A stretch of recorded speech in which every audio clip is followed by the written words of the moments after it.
Em nome do Pai, do Filho e do Espírito Santo. Amém. Palavra da salvação. Toda a Escritura é inspirada por Deus. É útil para instruir e para corrigir.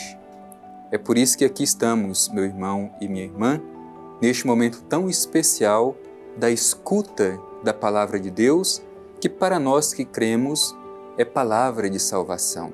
Não é qualquer palavra, é palavra de salvação. Se a escutamos e a praticamos, seremos salvos. Por isso, neste momento, somos convidados a abrir os nossos ouvidos e nosso coração para escutar o que o Senhor tem a nos dizer. Gentilmente, te convido, meu irmão e minha irmã, a juntamente comigo fazer este exercício tão importante na nossa vida, saber escutar os outros e, sobretudo, o outro que é Deus. E Deus nos fala por meio da Escritura. Esta é a oportunidade que temos de escutar o que o Senhor tem a nos dizer.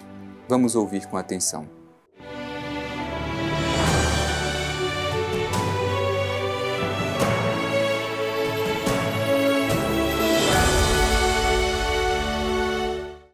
Proclamação do Evangelho de Jesus Cristo segundo Mateus. Glória a vós, Senhor. Não penseis que vim revogar a lei ou os profetas.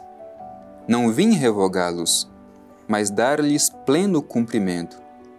Porque em verdade vos digo que até que passem o céu e a terra, não será omitido nem um só i ou uma só vírgula da lei, sem que tudo seja realizado. Aquele, portanto, que violar um só desses menores mandamentos e ensinar os homens a fazerem o mesmo, será chamado o menor no reino dos céus. Aquele, porém, que os praticar e os ensinar, este será chamado grande no reino dos céus. Palavra da salvação. O Evangelho de hoje nos fala sobre o cumprimento da lei de Deus e como podemos fazer para cumprir plenamente a lei de Deus. É importante a gente recordar, estamos no capítulo 5 do Evangelho de Mateus. Estamos dentro do discurso inaugural de Jesus, o discurso que nós conhecemos como o discurso da montanha ou sermão da montanha. É o primeiro ensinamento de Jesus sobre o monte. Como nós sabemos, o monte é muito mais do que um lugar físico. O monte é um lugar teológico onde Deus se manifesta. É o lugar do encontro pessoal com o Senhor. Depois é significativo porque o ensinamento de Jesus é neste lugar aberto, o que simboliza que o seu ensinamento é para todos e não simplesmente para um grupo de privilegiados. Antes desse trecho que nós ouvimos, Jesus já havia declarado aos seus discípulos as bem-aventuranças. Depois, olhando diretamente aos seus discípulos, Jesus lhes diz um imperativo: vós sois o sal da terra. E depois, vós sois a luz do mundo. E agora, Jesus diz aos seus discípulos esta expressão bonita: não penseis que vim revogar a lei e os profetas. Muitos pensavam que Jesus era contra a lei de Israel e contra a profecia. E Jesus ensina por meio desta expressão: não vim revogar a lei e os profetas. Ao contrário, o que diz o Evangelho? Vim para dar-lhes pleno cumprimento. É importante a gente recordar que sempre que o Evangelho usa essa expressão, lei e profetas, é o modo com que os antigos se referiam a toda a Escritura. Portanto, Jesus aqui está dizendo que ele não veio para revogar a Escritura antiga ou o Antigo Testamento, mas Jesus veio para dar pleno cumprimento ao Antigo Testamento. Por isso é importante para nós ter esta compreensão. Há muitos entre nós que simplesmente desprezam o Antigo Testamento. Não poderemos compreender plenamente Jesus e a sua missão se a gente nega a história da salvação contida no Antigo Testamento. E Jesus é justamente a plenitude de tudo aquilo que a lei e os profetas haviam anunciado. Leis e profetas se realizam em Jesus. Portanto, Jesus não veio para abolir a lei e os profetas, mas para dar pleno cumprimento. Nós sabemos que ao longo da história de Israel, um grupo de religiosos, os chefes religiosos, haviam esvaziado o sentido da Escritura, haviam esvaziado o sentido da lei, as profecias, ficando simplesmente naquilo que é aparente e exterior, sobretudo os fariseus. E Jesus vem justamente para preencher este vazio que os fariseus haviam criado. Por isso ele veio para tornar pleno aquilo que antes estava vazio de sentido. Como nós sabemos, toda a lei para Jesus se resume no amor, amor a Deus e amor ao próximo. O que torna plena a lei? O que torna plena a profecia? O amor. Hoje, nós também somos convidados a plenificar a lei e os profetas na nossa vida. Mas isso só é possível pela via do amor, pelo caminho do amor, o caminho da caridade. Portanto, não vim para revogá-los, mas para dar pleno cumprimento. E mais, diz o Evangelho, vos digo que, até que passem o céu e a terra, não será omitido nenhum só i ou uma só vírgula da lei, sem que tudo seja realizado. Jesus é a realização plena de toda a Escritura. Tudo o que foi anunciado pelos profetas, tudo aquilo que diz a lei de Deus se torna pleno em Jesus Cristo. Ele é o Filho do Pai Eterno, que veio nos revelar o reino de Deus. Por isso, nada passará sem que seja realizado, sem que seja cumprido. E faz uma exigência. Ele não só veio para tornar pleno a lei e os profetas. Veja só o que diz Jesus.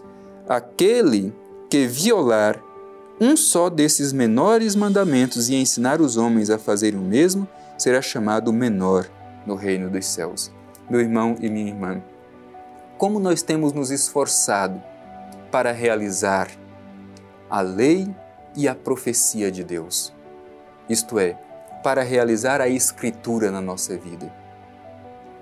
Vejamos bem este ensinamento que diz o Evangelho. Aquele que violar um só desses menores mandamentos e ensinar os homens a fazer o mesmo, será chamado menor no reino dos céus. O que nos faz grandes no reino dos céus? No reino dos céus, o que nos torna grande é a nossa capacidade de ouvir a Escritura e colocá-la em prática. É por isso que o Evangelho se conclui dizendo justamente isso. Aquele, porém, que os praticar e os ensinar, esse será chamado grande no reino dos céus. Diante daquilo, meu irmão e minha irmã, que você ouve e pratica da palavra de Deus, você é grande ou pequeno no reino de Deus? É a sua escuta e a sua capacidade de praticar o ensinamento da Escritura que te torna grande. E, ao mesmo tempo, é a sua incapacidade de escutar e praticar a palavra de Deus que te faz pequeno no seu reino. Por isso, pergunto mais uma vez, o tempo que você dedica para escutar, o esforço que você faz para praticar a palavra de Deus te torna grande ou pequeno no reino de Deus?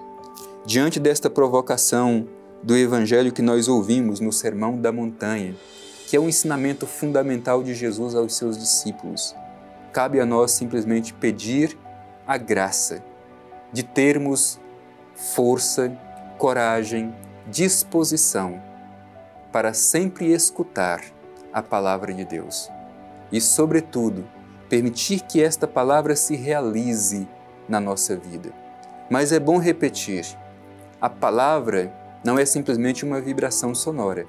A palavra é o próprio Cristo, que é a plenitude da lei e dos profetas. É nos encontrando com essa pessoa, ouvindo o seu ensinamento e colocando em prática o seu ensinamento, que nos tornamos grandes no reino dos céus. E nós temos esta oportunidade tão bela, no Palavra da Salvação, de escutar e colocar em prática a Palavra de Deus. Deste modo, crescemos no reino de Deus.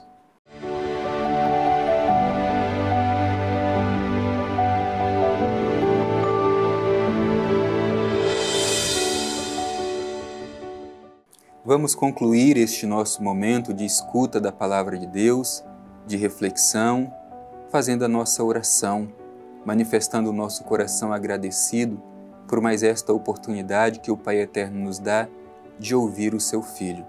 Vamos nos dirigir ao Pai Eterno e a Ele fazer a nossa prece confiante. Pai Eterno, nosso Criador, te agradecemos por esta mensagem do Evangelho. Queremos acolher o Teu Filho Jesus, que é a plenitude da lei e dos profetas. Em Jesus, o Teu Filho amado, ó Pai Eterno, se realiza toda a Escritura antiga. Por isso queremos te pedir, permita-nos fazer o encontro verdadeiro com Jesus e que este encontro transforme a nossa vida. Ilumina, Pai Eterno, o nosso coração com o Teu Espírito Santo, para que nos esforcemos sempre em escutar e colocar em prática a Tua lei e a Tua profecia. Assim seja. Amém. O Senhor esteja convosco, Ele está no meio de nós. Abençoe-vos o Deus Todo-Poderoso, Pai, Filho e Espírito Santo. Amém.